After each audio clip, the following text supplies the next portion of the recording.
नमस्कार दोस्तों। तो पिछली वीडियो में हमने रूल 83 और 84 को कवर किया था, जो कि आपका employment of a women in establishment से रिलेटेड था। तो जिन भी लोगों ने वो वीडियो नहीं देखी है, वो डिस्क्रिप्शन में दिए हुए लिंक के थ्रू जा करके उस वीडियो को देख सकते हैं। तो आज के वीडियो का टॉपिक है rule 72, maintenance and production of reports, register and other records. तो ज़्यादा देरी ना करते हुए हम आज की वीडियो को शुरू करते हैं।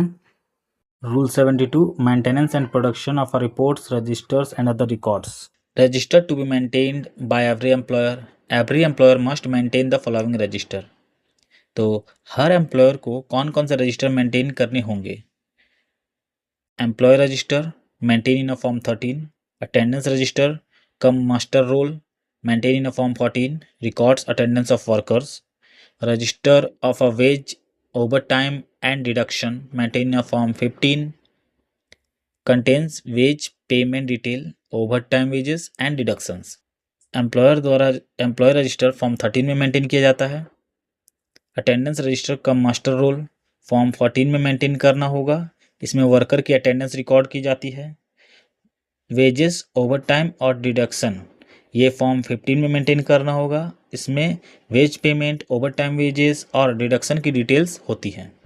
Mode of a maintaining register, तो रजिस्टर को किस किस मोड में मेंटेन किया जाता है? तो रजिस्टर में भी मेंटेन इलेक्ट्रॉनिकली और मैनुअली।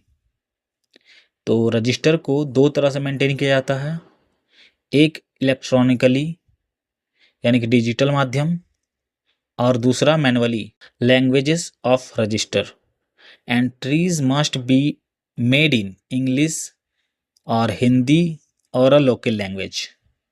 तो रजिस्टर में रजिस्टर को 3 लैंग्वेज में मेंटेन किया जा सकता है। रजिस्टर को तीन लैंग्वेज में मेंटेन किया जा सकता है, इंग्लिश, हिंदी या फिर local language. Presenting records, employer must produce record and register whenever demand by inspector cum facilitator या any person authorised by the central government. तो एम्प्लॉयर को रिकॉर्ड और रजिस्टर प्रोड्यूस करने होंगे जब डिमांड किया जाए इंस्पेक्टर कम फैसिलेटर द्वारा या फिर कोई सेंट्रल गवर्नमेंट ऑथराइज्ड पर्सन के द्वारा। Preservation period of registers, all register and record must be preserved in original for 5 calendar years from the date of the last entry made in the register.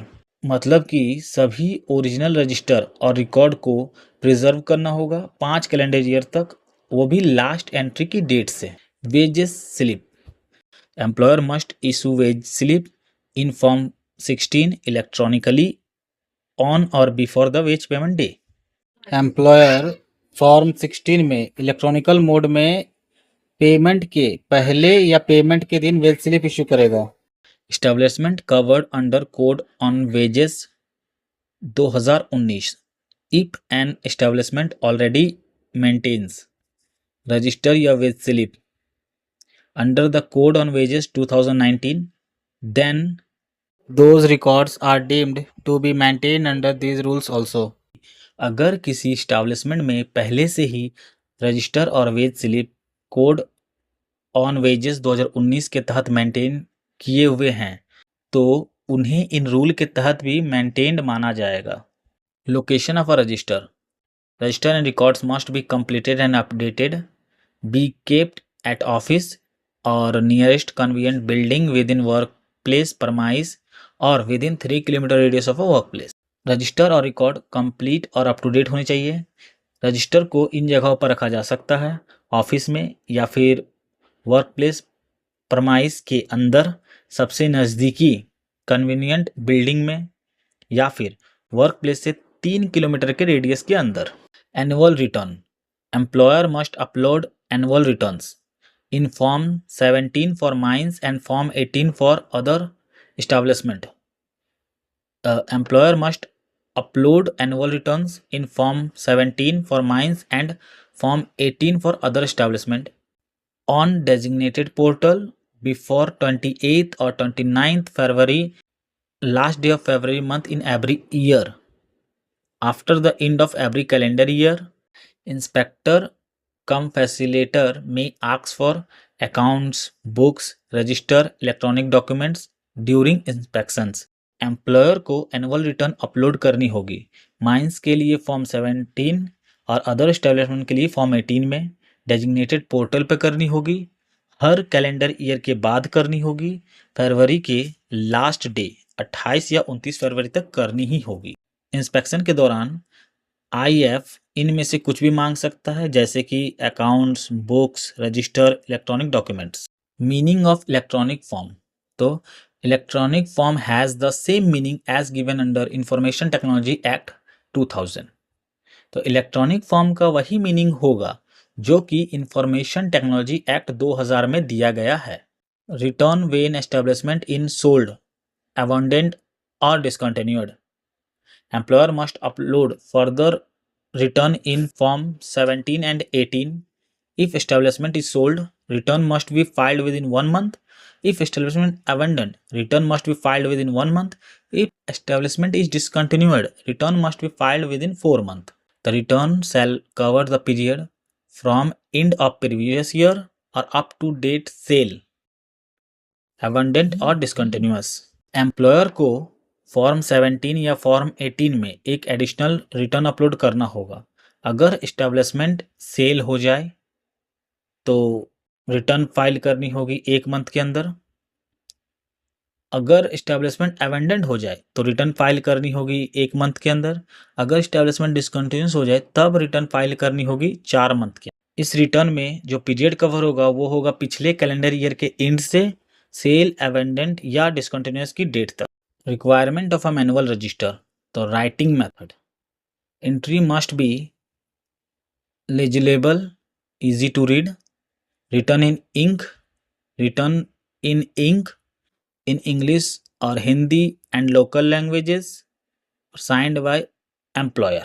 जो entries होंगी manual register में, जो भी entries होंगी वो clearly readable होनी चाहिए। Manual registers में जो भी एंट्री होगी वो क्लियरली रीडेबल होनी चाहिए, इंक से लिखी हुई होनी चाहिए, इंग्लिश या हिंदी या फिर लोकल लैंग्वेज में होनी चाहिए और उसमें एम्प्लॉयर का सिग्नेचर होना चाहिए। अब प्रिजर्वेशन, मैनुअल रजिस्टर का preservation. Manual register must be preserve for 5 year after the last entry of a report. तो मैनुअल रजिस्टर को 5 साल प्रिजर्व करना होगा लास्ट एंट्री की date. Loss of a original record. If original record is lost और destroyed before 5 year, true copies if available या must be preserve for the remaining period. अगर original record 5 साल पूरे होने से पहले खो जाए या डिस्ट्रॉय हो जाए तो उसकी ट्रू कॉपीज अगर अवेलेबल हैं या फिर रिमेनिंग पीरियड के लिए प्रिजर्व करनी होगी। Production of a manual records.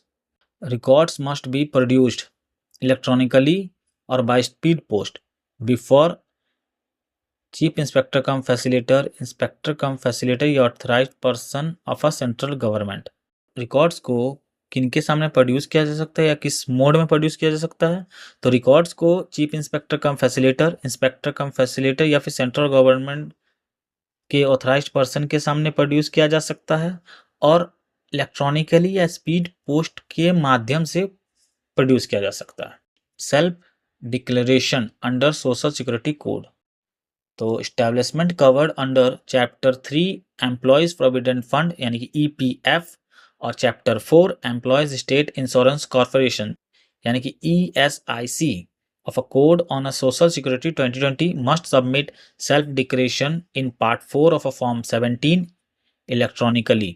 जो एस्टेब्लिशमेंट चैप्टर 3 के एम्प्लॉय प्रोविडेंट फंड यानी ईपीएफ और chapter 4 employees state insurance corporation ESI में कवर होते हैं under the code on social security 2020, उन्हें सबमिट करना होगा सेल्फ डिक्लेरेशन फॉर्म 17 के पार्ट 4 में, वो भी इलेक्ट्रॉनिकल मोड में।